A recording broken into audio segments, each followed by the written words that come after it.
अस्सलाम वालेकुम नाजरीन, हिस्ट्री एंड बायोग्राफी की एक और वीडियो में खुश आमदीद। हम सब के दिमाग में एक सवाल जन्म लेता है कि ज़मीन पर लाइफ की शुरुआत कैसे हुई थी। इस पर बहुत सी रिसर्च हो चुकी है और बहुत सी थ्योरीज पेश की जा चुकी हैं। साइंसदान हमें बताते हैं कि एक ज़माने में ज़मीन इंतहाई गर्म थी और हर जगह आतिशफ़िशां मौजूद थी। बिग बैंग थ्योरी हमें बताती है कि ज़मीन एक धमाके के नतीजे में वजूद में आई थी, जो धमाका सूरज के टाइडल पुल की वजह से हुआ था। ये चीज़ हमें एविडेंस देती है कि शुरू में ज़मीन बहुत ज़्यादा गर्म थी। साइंसदानों के मुताबिक इब्तदा में ज़मीन पर सिर्फ गर्म और पिघला हुआ लावा था, जिससे मुख्तलिफ किस्म की गैसें और पानी के बुखारात बाहर की तरफ निकल रहे थे। इन गैसों की वजह से आसमान का रंग बहुत ज़्यादा डार्क हो गया था। तमाम साइंसदानों के मुताबिक उस वक्त ज़मीन पर ना कोई समुंदर था, ना पानी था और ना ही ज़िंदगी के कुछ आसार थे। बहुत वक्त गुजरने के बाद ज़मीन आहिस्ता आहिस्ता ठंडी होने लगी। ज़मीन के ऊपर मिट्टी की तह बनने लगी, जिसके नीचे गर्म और हंगामा खेज लावा मौजूद था।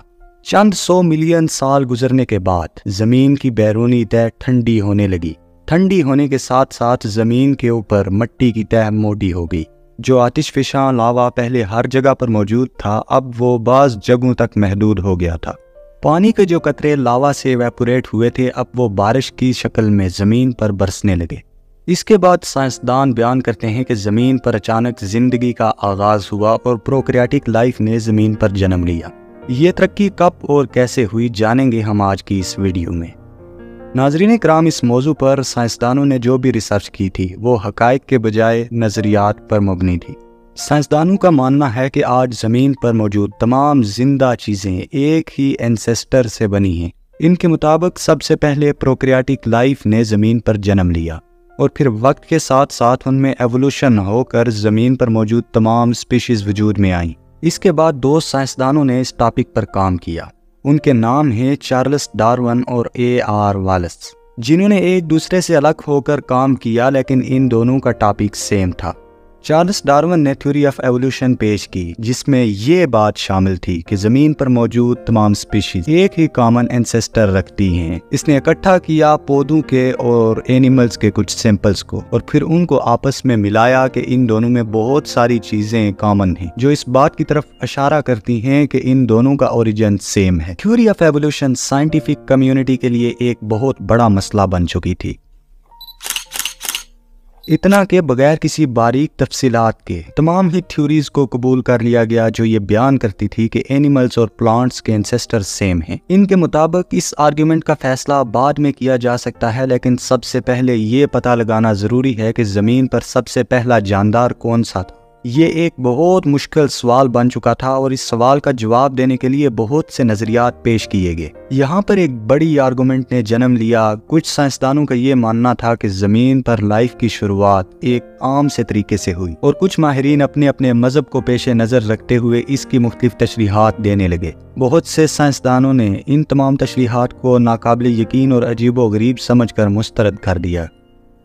उन्होंने ये तमाम तशरीहात कबूल करने से इनकार कर दिया क्योंकि इनमें कोई साइंसी जान पड़ताल और तहकीकात शामिल नहीं थी। 1903 में थ्योरी ऑफ एवोल्यूशन ने बहुत जोर पकड़ लिया था। इस वक्त एक साइंटिस्ट आते हैं जिनका नाम आर्हीनियस था। उन्होंने अपनी एक रिसर्च पेश की और उसमें बयान किया कि ज़मीन पर लाइफ का कोई ओरिजिन नहीं है। जो लाइफ ज़मीन पर एग्जिस्ट करती है वो आई है खला से या किसी और प्लेनेट से। उनका ये मानना था कि ज़मीन पर पहला ऑर्गेनिज्म स्पोर्स की सूरत में आया होगा, हवा के दबाव की वजह से या सूरज की रोशनी की तेज़ किरणों की वजह से। इनकी तहकीक का कंक्लूजन ये था कि लाइफ का कोई ओरिजिन नहीं है, ये मादा की तरह हमेशा मौजूद थी। बाकी साइंसदानों ने इस थ्योरी को फौरी तौर पर रद्द कर दिया कि ये शवाहिद बेबुनियाद हैं। इससे पहले ये शवाहिद मौजूद हैं कि तवील अरसे तक रहने वाले ताबकार अनासर जिंदगी से अरबों साल पहले तश्कील पा चुके थे। इनके ख्याल में ये नाकाबिल तसव्वुर था कि जिंदगी बैक वक्त मौजूद में आ सकती है, जबकि ताबकार अनासर भी ज़मीन पर मौजूद हों।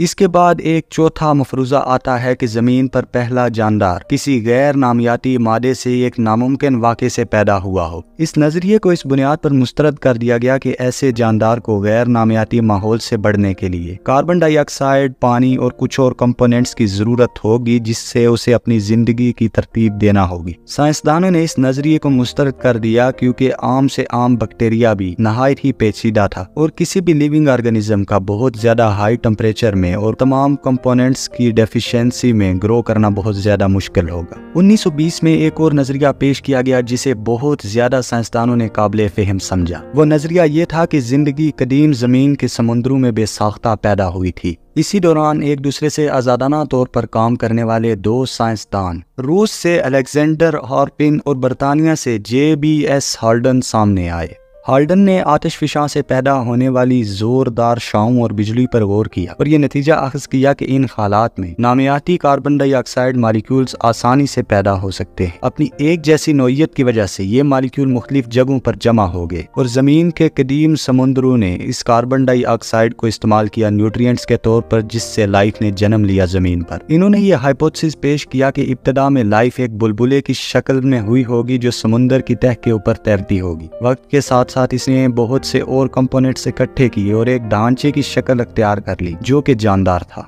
इस हाइपोथेसिस को साइंसदानों के द्वारा थोड़ा थोड़ा काबिल फ़हम समझा जाने लगा और 1953 में शिकागो यूनिवर्सिटी में इस पर एक एक्सपेरिमेंट किया गया। इस एक्सपेरिमेंट का मकसद ये था कि कुछ कंपोनेंट्स जैसे कि हाइड्रोजन, कार्बन, नाइट्रोजन और वाटर कि क्या ये मिलकर एक लिविंग थिंग को जन्म दे सकेंगे या नहीं। जो एक्सपेरिमेंट किया गया शिकागो यूनिवर्सिटी में, इसकी सरबराही कर रहे थे एक साइंसदान जिनका नाम था SL मिलर। इस एक्सपेरिमेंट में मीथेन, अमोनिया, वाटर और हाइड्रोजन को मिक्स कर दिया गया एक साथ और ये बात मानी जा रही थी कि शुरुआत में यही कंपोनेंट्स ज़मीन पर प्रेजेंट थे। जब ये बेसिक कंपोनेंट्स आपस में मिक्स कर लिए गए तो इसके बाद इलेक्ट्रिक स्पार्क्स की फायरिंग की गई इसके ऊपर। इस मिक्सचर पर इलेक्ट्रिक स्पार्क्स को फायर करने की वजह ये थी कि वो सनलाइट का रोल अदा कर सकें, जो सनलाइट ने लाइफ की शुरुआत में अपना रोल अदा किया होगा। एक हफ्ते के बाद जब इस मिक्सचर को दोबारा से टेस्ट किया गया तो इसमें जो गैसेस प्रेजेंट थी उन पर अमाइनो एसिड की कोटिंग आ गई थी और इन गैसों की वजह से कुछ और केमिकल्स ने जन्म लिया जिनमें hydroxyl acid, aliphatic acid, urea और कुछ शुगर की फॉर्म्स प्रेजेंट थी। ये बात तो समझ में आती है कि कुछ गैसेस ने नई गैसेस को जन्म दे दिया या किसी दो केमिकल्स ने एक नए केमिकल को प्रोड्यूस कर दिया। ये तो एक कॉमन सी बात है कि जब दो केमिकल्स आपस में मिक्स किए जाते हैं तो एक तीसरा जन्म लेता है। इसके बाद इस मिक्सचर को अल्ट्रा वायलेट रेज के सामने रखा गया, लेकिन सिमिलर रिजल्ट रहा, कोई भी लाइफ इसमें स्टार्ट नहीं हुई। अब ये साबित करना तो एक बात ही थी कि केमिकल, बिजली और सनलाइट के जरिए जिंदगी के टुकड़ों को तख्लीक किया जा सकता है, लेकिन इस बात का तयन करना जरूरी था कि ये बुनियादी सी चीजें कैसे खुद को अरेंज करके प्रोटीन्स और जीन्स जैसे मालिक्यूल को जन्म दे देती हैं। इसके लिए साइंसदानों को एक कैटलिस्ट तलाश करने की ज़रूरत थी जिसमें एक ऐसा रिएक्शन करवाया जा सके कि इन रॉ मटेरियल्स को लेकर कुछ कंपोनेंट्स बनाए जा सकें, जैसे पॉलीपेप्टाइड, न्यूक्लियोटाइड और पॉलीन्यूक्लियोटाइड। अब ये एक बहुत बड़ा मसला बन चुका था जिसे सॉल्व करना कहीं पर भी ईजी नहीं था। हार्पन नामी साइंसदान, जिनका जिक्र वीडियो में पहले भी हो चुका है, उन्होंने मशवरा दिया कि पानी एक ऐसी चीज है जो इन मॉलिक्यूल्स को आपस में करीब ला सकती है, लेकिन दूसरी जानिब खदशा ये था कि पानी की वजह से कुछ कंपोनेंट्स वाश्ड आउट भी हो सकते हैं। हार्पिन का जो नजरिया था कि जमीन पर लाइफ की शुरुआत एक बुलबुले की शक्ल में हुई होगी, वो इसी बेस पर डिपेंड कर रहा था कि पानी ने कुछ कंपोनेंट्स को गेट टुगेदर किया होगा और उसके बाद लाइफ की शुरुआत हुई।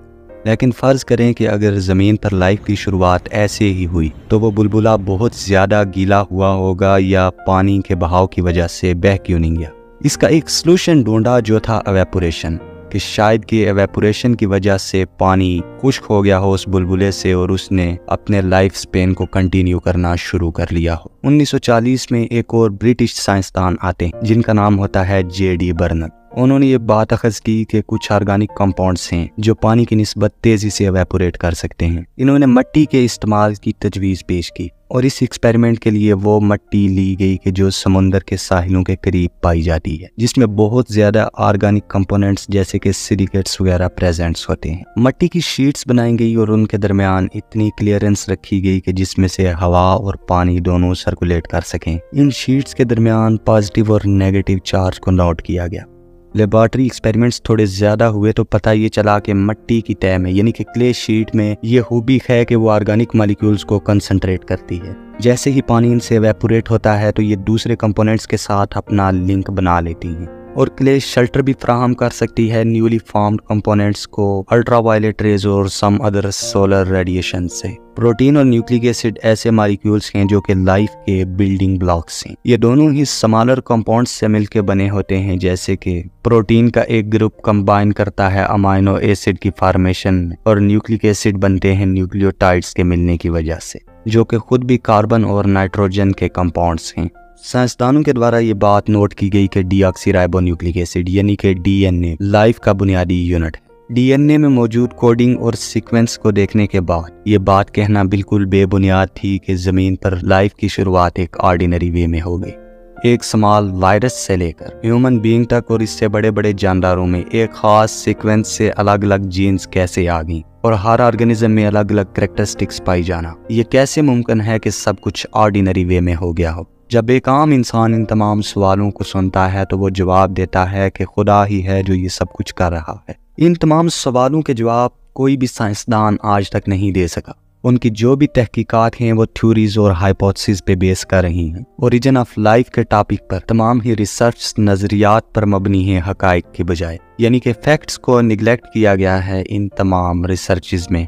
और हर साइंसदान ने अपनी अपनी थ्योरीज पेश की हैं कि ज़मीन पर लाइफ कैसे आ सकती है। हालांकि ये सब वैसे ही बातें हैं, हकीकत में इनका कोई ताल्लुक नहीं लगता। ओरिजिन ऑफ लाइफ, इस सवाल का जवाब मिला है सिर्फ कुरान पाक उठाने वालों और उसके पढ़ने वालों को। इस सवाल का जवाब कुरान में अल्लाह पाक कुछ इस तरह बयान फरमाते हैं, और वही तो है जिसने तुम्हें पैदा किया और तुम्हें शक्ल दी, और फिर हमने फरिश्तों से कहा कि आदम को सजदा करो।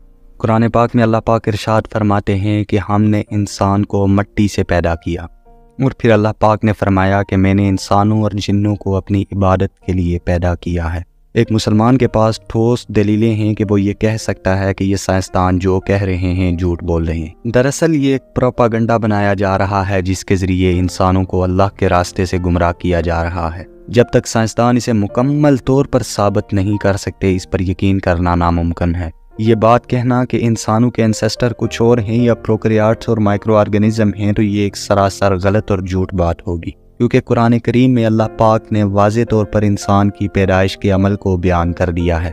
एक मुसलमान होने के नाते एवोल्यूशन की थ्योरी को मानना बिल्कुल बेबुनियाद है। मिलते हैं अपनी किसी और वीडियो में। वीडियो देखने के लिए बहुत बहुत शुक्रिया।